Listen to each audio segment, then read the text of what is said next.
Bonjour. Alors, pour cet exercice, on va parler du grand angle. Alors, le grand angle, c'est ce qui va nous permettre de développer notre sensibilité à la profondeur et au gaz. C'est avec ça qu'on va toucher nos roues. Ça va être la gestion qu'il va falloir acquérir pour un toucher des roues le plus doux possible. Alors, c'est un exercice qui est compliqué, il est difficile. Mais vraiment, il va vous apporter beaucoup dans la réalité, hein. Il va vous apporter une finesse dans vos atterrissages.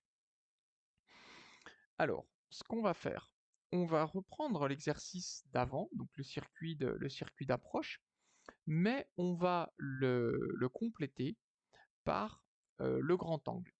Le grand angle, qu'est-ce que c'est? C'est quand votre avion vole avec une incidence. Là, comme vous le voyez actuellement, il est posé sur la piste. On voit que l'angle du fuselage par rapport au sol, il n'est pas à zéro. Il y a un angle, hein, entre le fuselage et le sol. En fait, ça, c'est l'angle du 3 points. Le 3 points, c'est les trois roues, hein. Quand vous touchez vos trois roues en même temps, ben, l'avion il a cet angle-là. Et ben, vous allez maintenir cet angle-là, mais en vol, à peut-être 20 centimètres du sol, pas plus, donc à ras du sol. Et le but, ça va être de le maintenir comme ça. Il faut surtout pas excéder cet angle-là, parce qu'après, ça devient dangereux. Déjà là, on est déjà à la limite, hein. Mais comme on va chercher à toucher nos roues, on est proche du sol, donc il y aura pas de risque, hein. Ça, ce sera jamais à faire en vol, hein. Faudra jamais le faire à plus de 20 centimètres du sol, du coup, parce qu'il y a un vrai risque de décrochage. Donc, ça va finir la technique d'atterrissage. On va gérer la technique d'atterrissage comme on a vu dans l'exercice de l'atterrissage. Et là, ensuite, on terminera avec ça. Alors, c'est parti. Donc, on va simplement suivre la procédure qu'on a suivie dans la vidéo d'avant, hein, dans la vidéo de l'atterrissage. Donc, on garde les bonnes habitudes.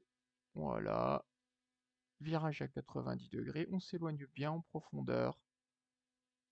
Un virage, 50% de gaz, 20 degrés d'inclinaison. Je gère bien ma profondeur pour que l'avion ne descende pas ni ne monte pas non plus. Et mon virage, il doit aboutir pile poil en axe de piste. Une fois que je suis en axe de piste, tout de suite, elle à plat, je réduis mes gaz pour gérer la descente. Et je gère ma prof pour qu'on voit le moins possible l'avion. Je vise l'entrée de la piste et je gère mes gaz pour que ça vise l'entrée de la piste. Et quand je vais être à moins d'un mètre du sol, progressivement, je vais venir chercher mon grand angle. Voilà, comme ça. Et je maintiens mon avion à ras du sol, comme ça, tout le long de la piste, sans toucher la piste. Voilà, et je repars. L'angle était l'angle du 3 points, du coup. Il n'a pas excédé cet angle-là, où on a vu que l'avion n'est pas remonté. Surtout, il ne doit pas remonter avec la gestion des gaz. On ne doit pas faire remonter notre avion. Donc là, il était correct, hein, on était proche de la piste, donc tout va bien. Et on ne doit pas donner d'à-coup brutal, hein, sur la profondeur, hein. Donc là, 50% dans ce virage-là, toujours pareil, hein, c'est le même principe. Ça, ce sera vrai pour tous vos atterrissages, hein. Donc dès que j'ai les ailes à plat, tout de suite je réduis les gaz. Et je gère mes gaz pour qu'ils visent l'entrée de la piste. Et je gère aussi ma profondeur pour que je vois le moins possible l'avion. Je vois que l'épaisseur de l'aile, hein. Et progressivement, je vais venir chercher mon grand angle. Voilà. Et je viens proche du sol.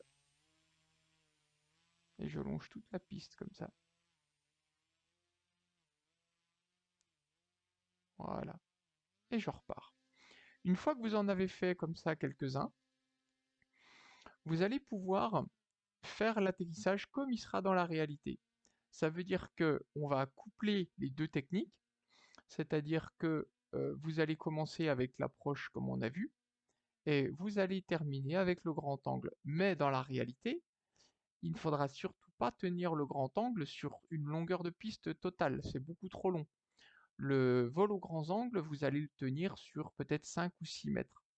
Alors nous, ce qu'on va se donner, c'est entre le début de la piste et le milieu de la piste. Le temps que vous arriviez au grand angle, on va se donner ça comme objectif. Donc, vous venez au grand angle à l'entrée de la piste, on ne doit pas voir le dessous de l'aile jusqu'à moins d'un mètre. Voilà, là on commence à moins d'un mètre, on peut venir chercher le dessous de l'aile. Et vous tenez votre grand angle jusqu'à devant vous. Et ensuite, vous touchez les roues sur la deuxième partie de la piste.